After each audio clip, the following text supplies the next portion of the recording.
नमस्कार, आप देख रहे हैं एनडीटीवी एक्सप्लेनर तह की बात। मैं हूं सुशील बहुगुणा।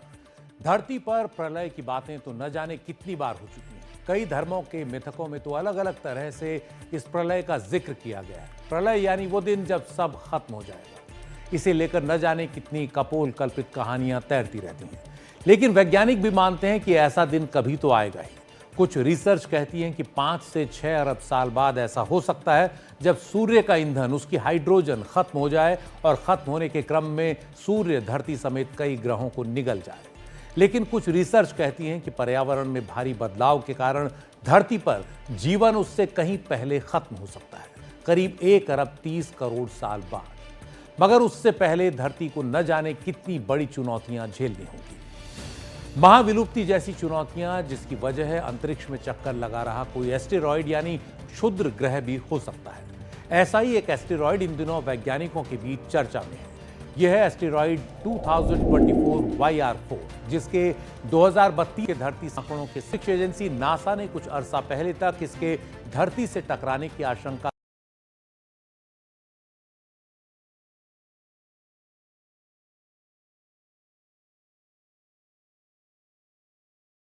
3.1% बताई थी, लेकिन फिर इसके ऑर्बिट यानी कक्षा से जुड़ी नई गणनाएं सामने आने के बाद इसके धरती से टकराने की आशंका 1.6 हो गई। अब यूरोपियन स्पेस एजेंसी के मुताबिक यह आशंका और भी कम हो गई है, लगभग 0 के करीब। यह भी कहा जा रहा है कि इस एस्टेरॉयड की टक्कर से पृथ्वी अब बाल बाल बच जाएगी। लेकिन मान लीजिए एस्टेरॉयड अगर धरती से टकराया तो कितना भयानक नुकसान हो सकता है, इस पर आगे आपको देंगे विस्तार से जानकारी। लेकिन उससे पहले बता दें एक ऐसे एस्टेरॉयड के बारे में जो धरती से टकराने के बाद जीवन की महाविलुप्ति का कारण बना था। आज से करीब 6 करोड़ 60 लाख साल पहले का एक दिन धरती के लिए बहुत बुरा साबित हुआ। किसी छोटे पहाड़ के आकार का एक एस्टेरॉयड चिक्सुलूप आज के मैक्सिको देश के युकातान पेनिनसुला के करीब उथले समुद्र में बिजली की तेजी से गिरा।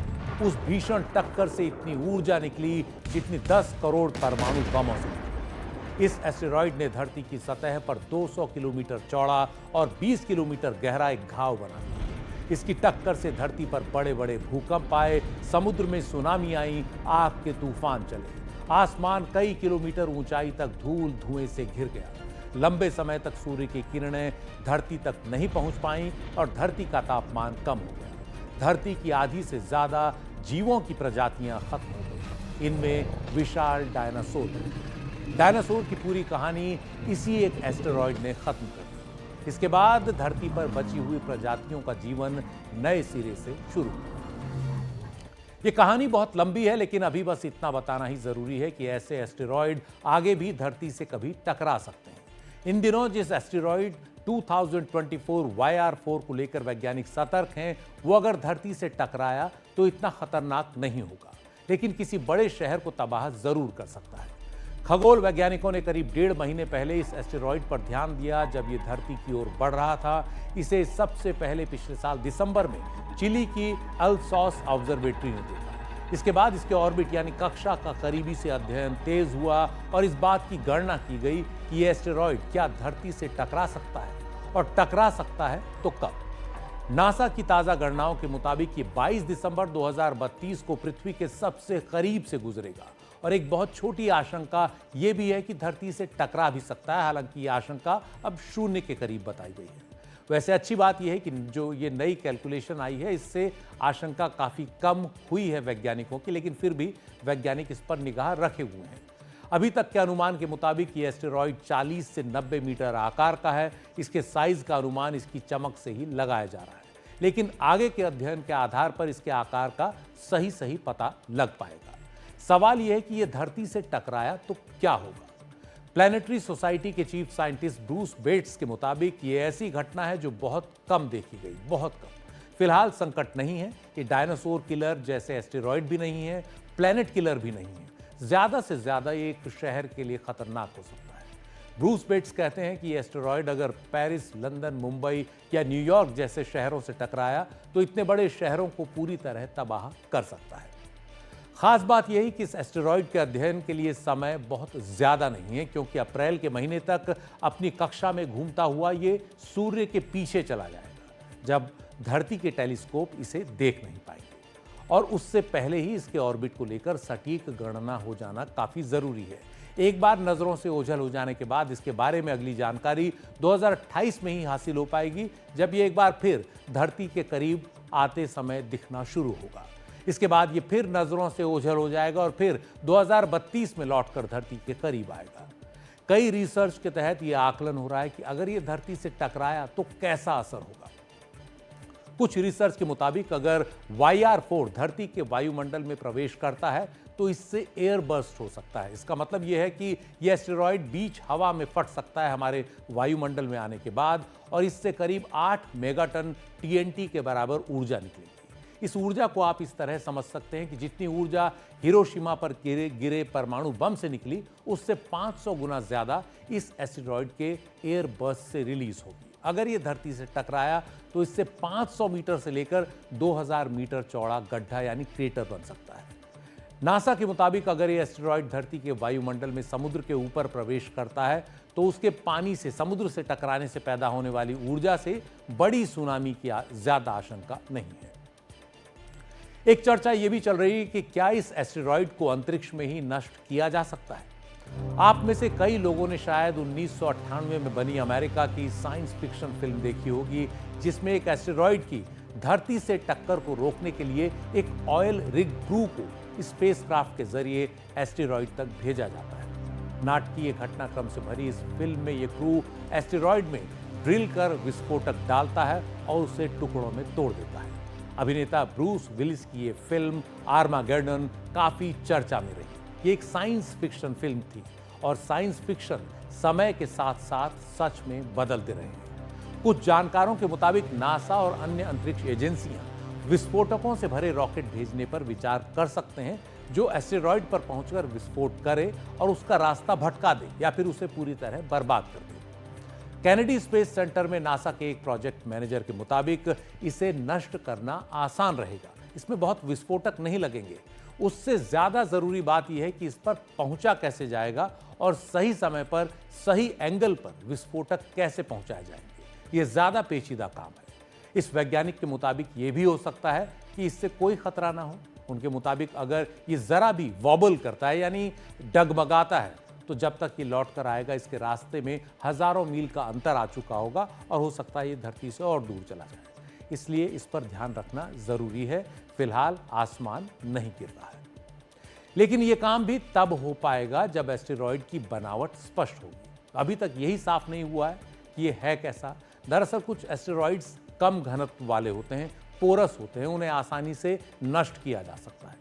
लेकिन अगर एस्टेरॉयड अधिक सघन हुआ, डेंस हुआ, तो उसे तोड़ने के लिए ज्यादा ताकत की जरूरत होगी। नासा की ओर से अभी तक ऐसा कोई ब्यौरा नहीं दिया गया है कि अगर एस्टेरॉयड को तोड़ने की जरूरत पड़ ही गई तो क्या परमाणु हथियारों का इस्तेमाल किया जाएगा या किसी और तरीके से ऐसा किया जाएगा। इस एस्टेरॉयड को ट्रैक करने के लिए दुनिया की कई स्पेस एजेंसीज मिलकर काम कर रही हैं।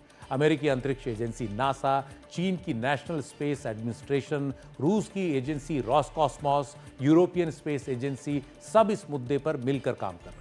इसके अलावा इंटरनेशनल एस्टेरॉयड वार्निंग नेटवर्क के खगोल वैज्ञानिक भी लगातार इस पर निगाह लगाए हुए हैं और इसके रास्ते का सटीक अनुमान लगाने और इसके खतरों का अनुमान करने में जुटे हुए हैं।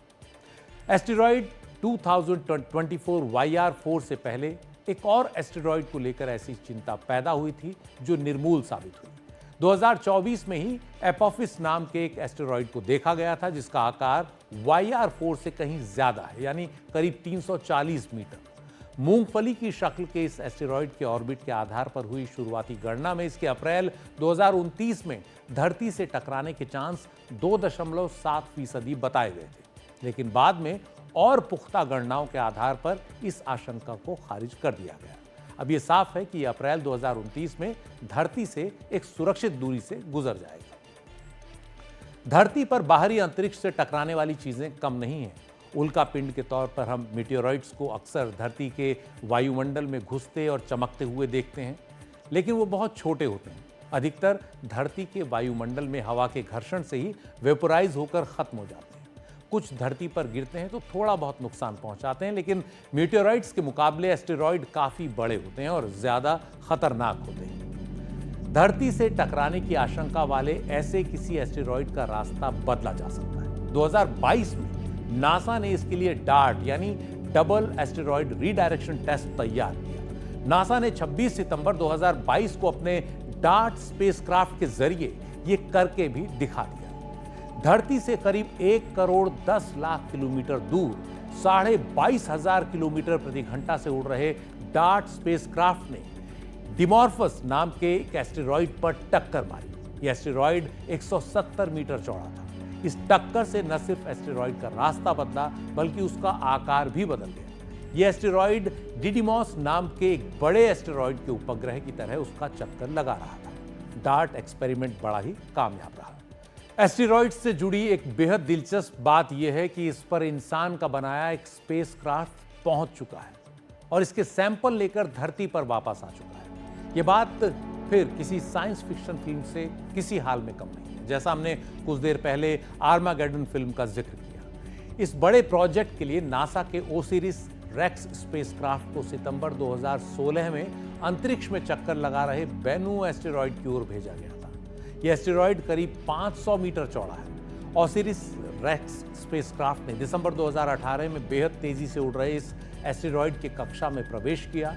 इसके बाद 505 दिन तक इसकी सतह की मैपिंग करता रहा, इसके चारों ओर चक्कर लगाकर सैंपल जमा करने के लिए एक जगह चुनी और अक्टूबर 2020 में बिना उसकी सतह पर उतरे सैंपल जमा कर दिए। इसके लिए इस स्पेसक्राफ्ट ने अपनी रोबोटिक आर्म का इस्तेमाल किया जिसे टैगसैम नाम दिया गया। टैगसैम नाम की एक डिवाइस से नाइट्रोजन गैस को तेजी से सतह पर फेंका गया जिससे उसकी चट्टानें और धूल उड़ी और उन्हें सैंपल की तरह रोबोटिक आर्म ने तुरंत जमा कर दिया।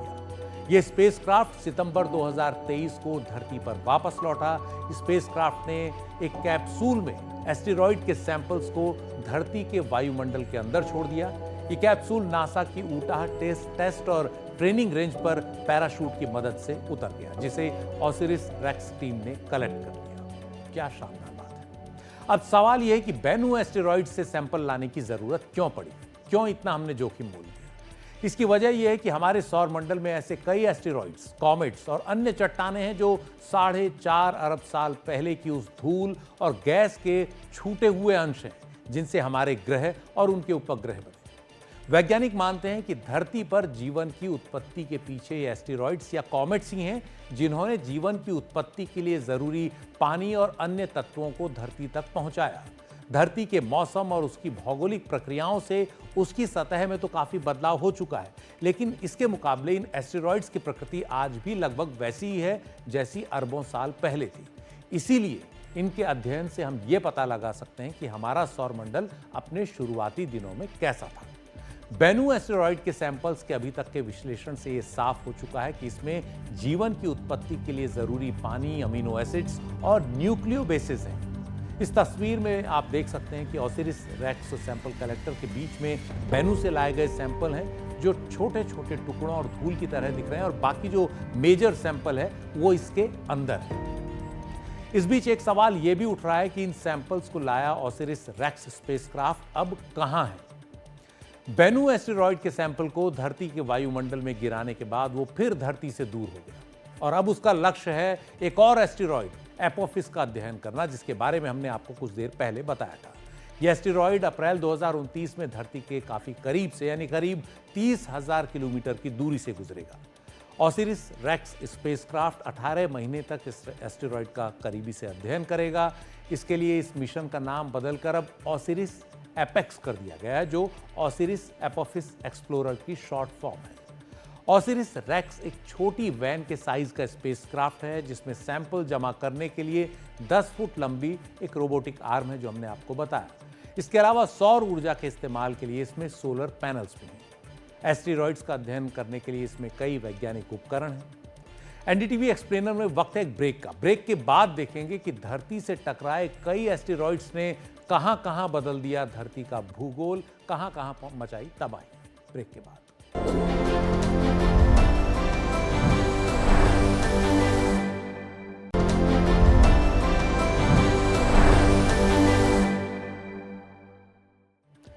धरती पर आज तक कितने एस्टेरॉयड टकराए इसकी सही संख्या बता पाना संभव नहीं है, लेकिन 20वीं और 21वीं शताब्दी में 18 ऐसे एस्टेरॉयड रहे जो पृथ्वी से टकराए। एस्टेरॉयड्स की टक्कर कितनी भयानक हो सकती है ये तो हम आपको एक उदाहरण बता ही चुके हैं, जब 6 करोड़ 60 लाख साल पहले एक एस्टेरॉयड ने धरती पर जीवों की करीब 70% प्रजातियों को खत्म कर दिया था। इनमें विशालकाय डायनासोर भी शामिल थे जो इस टक्कर के बाद विलुप्त हो गए।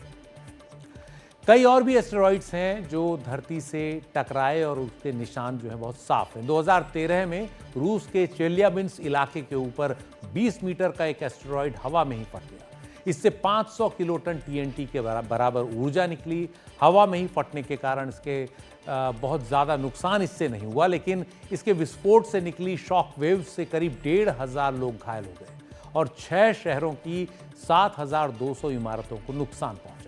सबसे ज्यादा नुकसान शॉक वेव से टूटी खिड़कियों के शीशों से हुआ। 1908 में 30 मीटर व्यास का एक और एस्टेरॉयड रूस के तुंगुस्का इलाके में धरती के ऊपर वायुमंडल में ही फट गया। इस विस्फोट से 2150 किलोमीटर इलाके में करीब 8 करोड़ पेड़ों को नुकसान पहुंचा।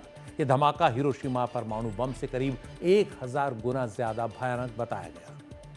अगर यह एस्टेरॉयड किसी घनी आबादी वाले शहर के ऊपर फटता तो पूरा इलाका बर्बाद हो सकता था, लेकिन ये साइबेरिया के एक दूर दराज इलाके में हुआ जहां आबादी नहीं थी। करीब 3.5 करोड़ साल पहले आज के अमेरिका के पूर्वी तट पर वर्जीनिया के पास 5 से 8 मील चौड़ा एक और एस्टेरॉयड टकराया था। इसके टकराने से भयानक ऊर्जा निकली। इसका अंदाजा इस बात से लगा सकते हैं कि 85 किलोमीटर चौड़ा एक गड्ढा, एक क्रेटर वहां बन गया। अमेरिका में ये सबसे बड़ा क्रेटर है और दुनिया में 6ठा सबसे बड़ा क्रेटर। इसी तरह करीब 50,000 साल पहले 46 मीटर चौड़ा एक एस्टेरॉयड उत्तरी एरिजोना के इलाके में धरती से टकराया और इसके टकराने से 25 लाख टीएनटी के बराबर ऊर्जा निकली और 5 किलोमीटर से ज़्यादा बड़ा एक क्रेटर धरती पर बन गया जो आज भी उसी शक्ल में मौजूद है। धरती पर एस्टेरॉयड्स के टकराने के ऐसे हजारों सबूत मिलते हैं। वो जब धरती से टकराए तो धरती पर इतने जीव नहीं थे।